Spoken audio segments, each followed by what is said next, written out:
Kmart, how the discount pioneer lost to Walmart and Target. In 1962, three discount retail chains opened their doors within months of each other, each destined to reshape American shopping forever. Walmart opened in Rogers, Arkansas. Target launched in Roseville, Minnesota, and Kmart debuted in Garden City, Michigan. For the next 2 decades, Kmart would dominate this new landscape, becoming the largest discount retailer in America and pioneering concepts that would define modern retail. By 1987, Kmart operated over 2,200 stores and generated more than $25 billion in annual revenue, dwarfing both of its future rivals. The company's famous blue light specials became a cultural phenomenon, with shoppers racing through aisles chasing rotating blue police lights that signaled surprise markdowns. Kmart didn't just participate in the discount revolution, it created it. But this retail giant that taught America how to shop for less would ultimately become a cautionary tale of how even the most successful companies can fall when they fail to adapt to a changing world. The roots of Kmart's eventual downfall were planted in its very DNA, stemming from its parent company's traditional retail mindset. Kmart was launched by S.S. Kresge Company, a five-and-dime chain that had operated successfully since 1899, but struggled to understand the fundamental differences between discount and traditional retail.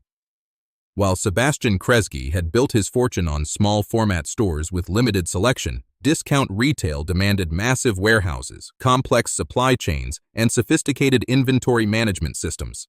The Blue Light Special, introduced in 1965, perfectly embodied both Kmart's brilliance and its fundamental flaw. The concept was marketing genius. Associates would plug in a flashing blue light anywhere in the store and announce surprise 15-minute sales over the intercom, creating excitement and driving traffic to slow-moving merchandise. At its peak, stores ran 50 to 60 blue light specials per day, generating an estimated 15 to 20% of total sales. But the specials also revealed Kmart's reactive approach to inventory management. Instead of preventing overstock through better planning, they celebrated it with fanfare. While customers loved the treasure hunt atmosphere, this system masked serious operational inefficiencies that would prove devastating as competition intensified. The blue light became so iconic that customers would unplug legitimate blue lights throughout stores and take them home as souvenirs, forcing Kmart to chain them down.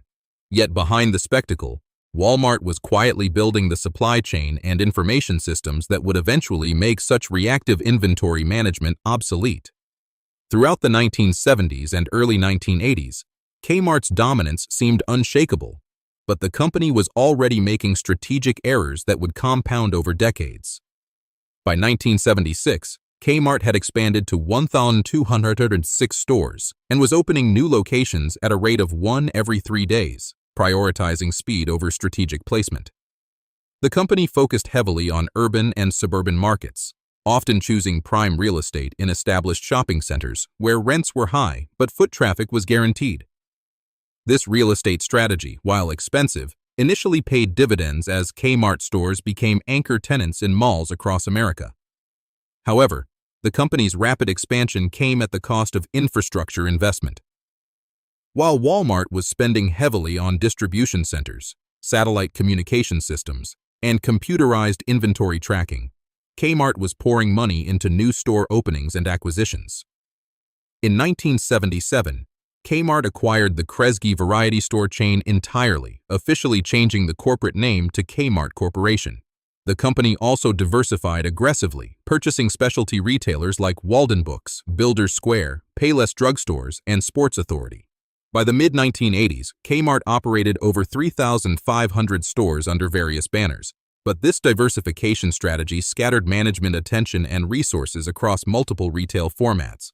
Meanwhile, individual store performance metrics revealed troubling trends that corporate leadership either ignored or failed to recognize. Inventory turnover rates were declining, stockouts were increasing, and customer satisfaction scores were dropping, even as overall revenue continued to grow through new store additions.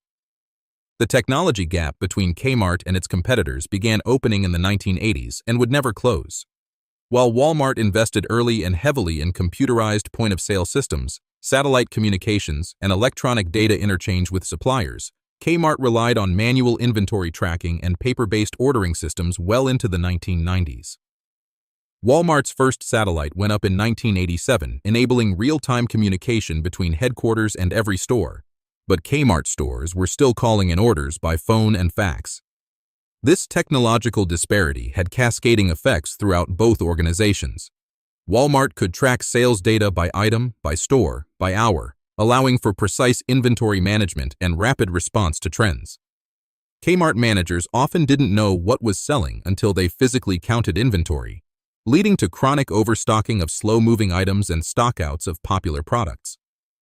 The blue light specials, once a competitive advantage, became a necessity to clear merchandise that better inventory systems would never have ordered in the first place.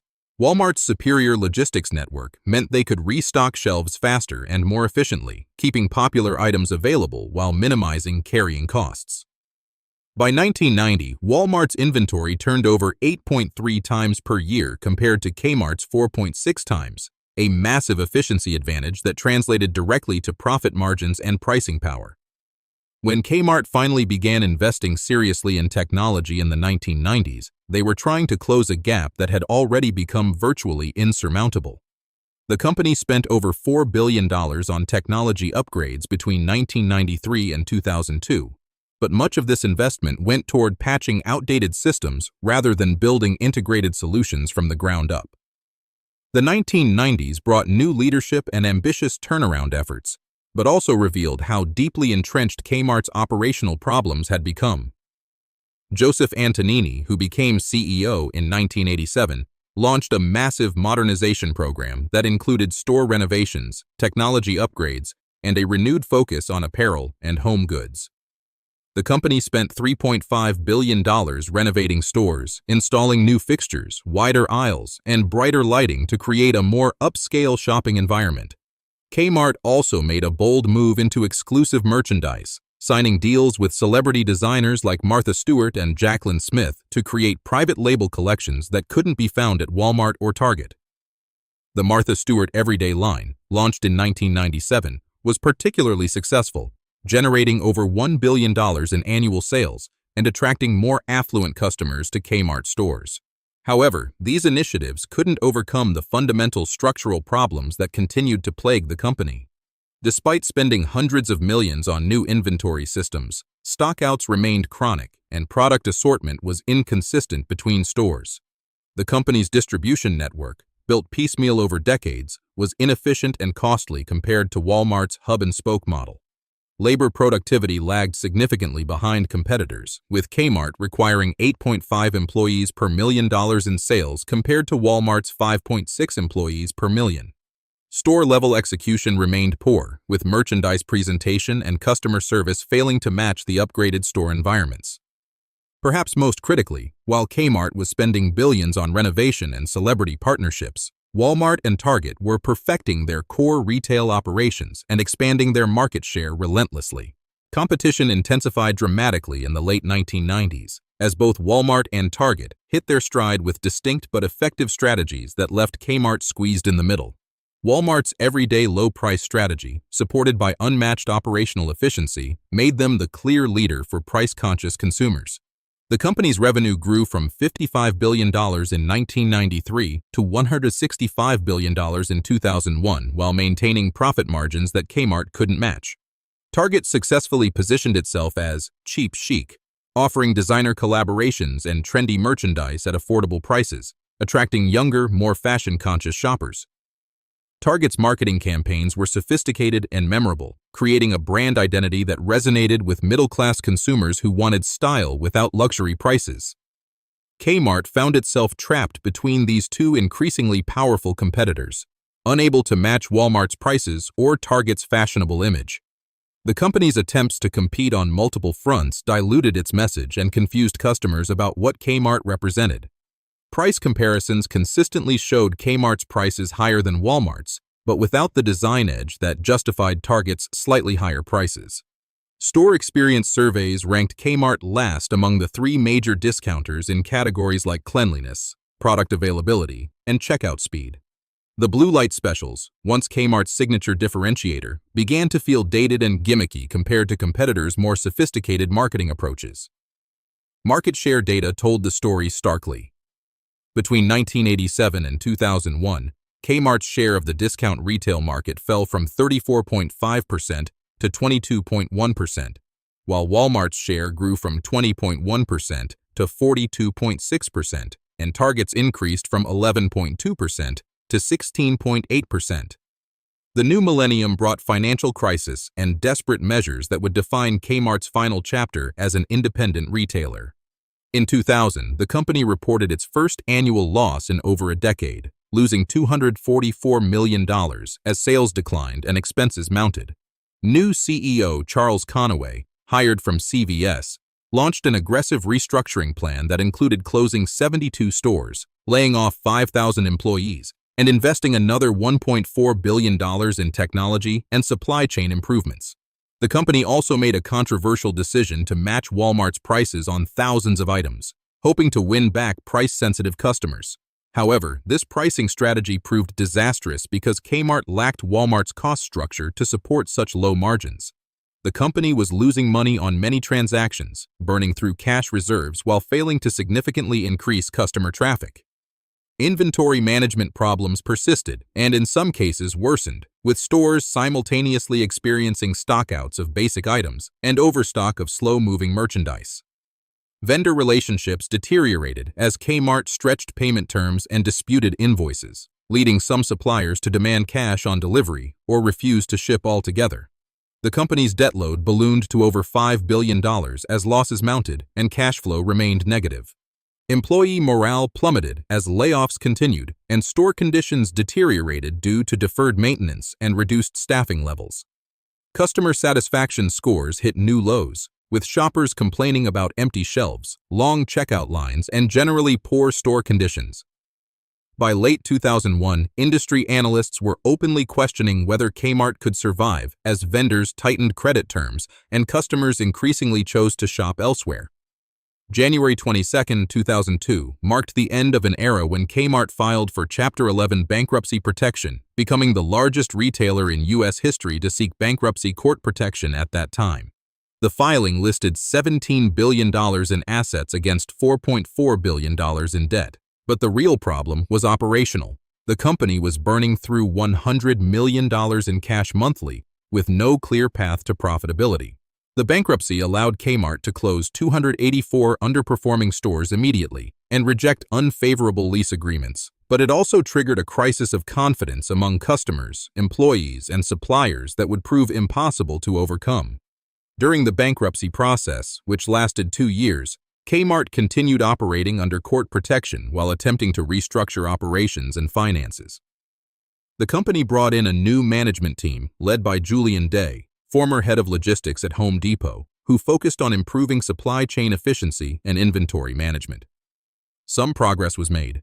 Inventory levels were reduced by 30%, distribution costs were cut significantly, and store-level execution improved measurably. The reorganized Kmart that emerged from bankruptcy in May 2003 was smaller but seemingly more focused, with 1,500 stores compared to over 2,100 before the filing. However, the bankruptcy stigma proved lasting, with many customers viewing Kmart as a failing retailer even after reorganization. Sales per square foot remained well below industry averages, and the company struggled to attract both customers and quality employees. The retail landscape had also evolved during Kmart's 2-year restructuring, with Walmart and Target expanding aggressively into markets Kmart had abandoned, making recovery even more challenging. The final act of Kmart's story began in 2005 when Eddie Lampert's ESL Investments acquired the company for $11 billion and merged it with Sears to create Sears Holdings Corporation. Lampert, a hedge fund manager and investor, believed he could unlock value by combining the two struggling retailers and leveraging their real estate assets, extensive customer databases, and still substantial market presence. The merged company initially operated over 3,500 stores under both the Sears and Kmart banners, making it the third largest retailer in America behind Walmart and Home Depot. However, Lampert's financial engineering approach proved ill-suited to the operational challenges facing both chains. Instead of investing in store improvements, technology upgrades, and inventory systems, the company focused on cost-cutting and asset sales to generate short-term cash flow. Store conditions continued to deteriorate as maintenance was deferred and staffing was reduced to minimal levels. The company sold off valuable real estate assets, leasing them back at market rates that increased operating costs over time. Iconic brands like Craftsman Tools, Die-Hard Batteries, and Kenmore Appliances were sold to competitors, eliminating key differentiators that had previously attracted customers. Between 2005 and 2018, Sears Holdings closed over 2,000 stores as sales declined relentlessly year after year. The few remaining Kmart locations became shadows of their former selves, with limited merchandise selection, poor store conditions, and minimal customer service. On October 15, 2018, Sears Holdings filed for bankruptcy protection, effectively ending Kmart's 56-year run as a major American retailer. While a small number of Kmart stores continue to operate under new ownership, they represent a tiny fraction of the retail empire that once defined discount shopping in America. The collapse of Kmart stands as one of retail history's most instructive failures, demonstrating how market leadership can evaporate when companies fail to adapt to changing competitive dynamics and consumer expectations. Kmart's downfall wasn't caused by a single catastrophic decision, but rather by decades of accumulated strategic errors, operational inefficiencies, and missed opportunities for modernization. The company that pioneered discount retail and created the template for modern mass merchandising ultimately couldn't execute the very concepts it had invented. While Kmart was celebrating blue light specials and diversifying into unrelated businesses, Walmart was building the supply chain infrastructure and information systems that would define 21st century retail success.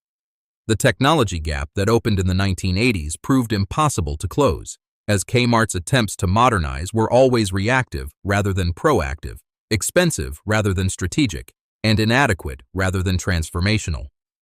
Perhaps most tragically, Kmart possessed many of the assets needed for success: prime real estate locations, established customer relationships, recognizable brand names, and substantial financial resources.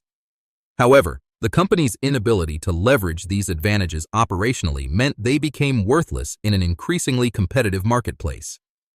The Kmart story serves as a permanent reminder that in retail, operational excellence isn't optional, and that even the most successful companies must continuously evolve or risk being left behind by more agile competitors. Today, as e-commerce reshapes retail once again, the lessons of Kmart's rise and fall remain more relevant than ever for any company trying to serve the ever-changing needs of American consumers.